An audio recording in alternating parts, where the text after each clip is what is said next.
Despite the hype, shoppers not gobbling up sales over the Black Friday weekend. The National Retail Federation reporting that shoppers spent an average of 4% less compared to last year. Was all this hoopla over opening on Thanksgiving and making employees show up for work not worth it? It's today's Money Talker, and our panel is all fired up. We have Liz Dunn, Ari Zoldan, and Dennis Neal. What do you think? I mean, we spent all that time talking about Walmart. They're so cruel. They're forcing their workers to come in and work on Thanksgiving, and then sales are down. Dennis, what do you think? Well, I think it was totally worth opening up on Thanksgiving early. I think, look at the numbers, and the National Retail Federation says 45 million people shopped on Thanksgiving Day, and that was up 27% from a year ago. Brick and mortar so clearly stores there was fell demand 9%. 9%. Brick and mortars. 9% I'm according to the National Retail Federation. I'm sorry, we have a data disagreement.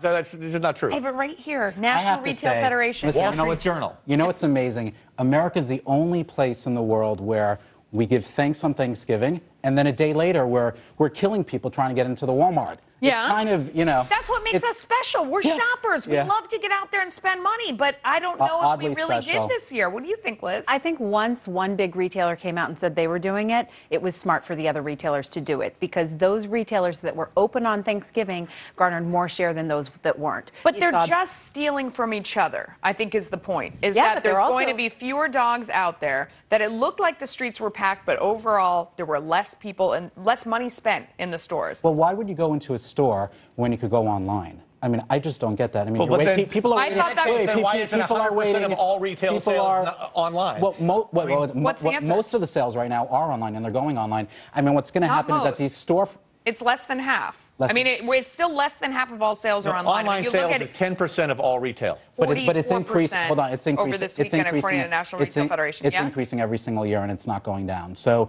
if you could be in front of your computer and buy something and get it shipped via Amazon next day, why stand online? Here's the thing, guys. I just want you to know, always, every Christmas season, we see all the forecasters hanging crepe saying it's going to be a tough Christmas. It's going to be, and you know what? In the end, people end up buying. So I try to look for the silver lining. And when sales fall 2.7% Thanksgiving versus year ago, and yet guys are selling stuff on discount, 15% off, 40% off.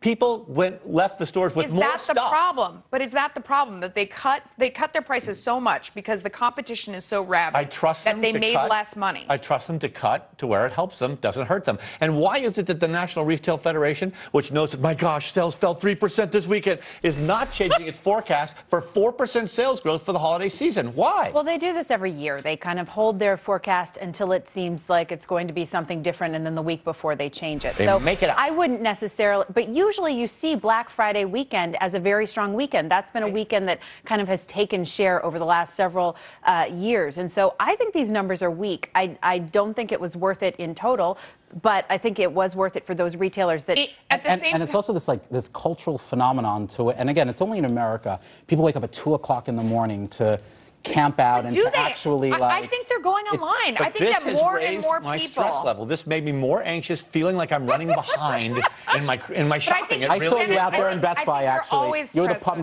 pup tent right behind me. I think it overall is stoking more excitement. More people are talking about it. More people are feeling bad that they aren't caught up on more of their holiday shopping. You know, it's hype. I was doing a little Cyber Monday today. But they spent less over the weekend, and the time frame is shorter, so they have less time until Christmas. 6 fewer shopping days. Right. So if they spent less, it seems like we're not doing as well. Are you going to be buying fewer gifts for your children this Christmas because we have 6 fewer days? We're not going to let that get in our way. No, but I never ever go in a store, and that's really the subject of this segment, is that I literally don't buy any Christmas presents at all in a store. I don't see the reason. But if I buy it online, it goes directly to the person that I'm buying it for. Even if I buy it for a family member, I'm buying it online, it's coming to my house. It's also time. It's also a time saver. Yeah, but you know what the number 2 retail, you know what the number 2 online site was this weekend? Walmart.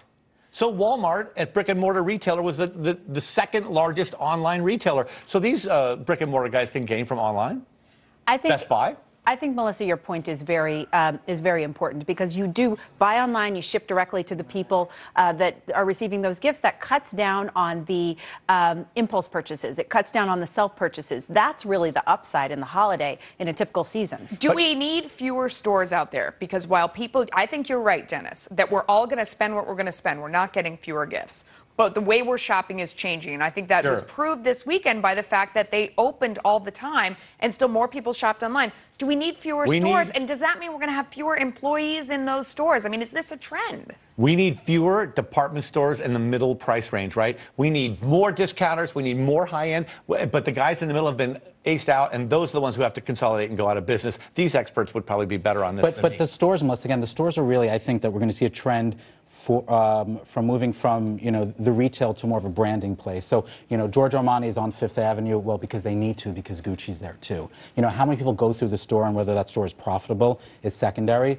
It's more of a branding play for them. At the end of the day, like you said, it's time efficient. I mean, if you could be online and you could browse through thousands of different products, you click it and it's shipped to you the next day. Why not do that? Who went in a store this week? And I spent 20 minutes in FAO Schwartz because we happened to be nearby. My kids dragged me in. It was horrible. We left screaming. I mean, I would never go back. I literally did. I bought some things. Yeah, you're right. I didn't pay for anything. My mother-in-law bought a gift for my son. That was it.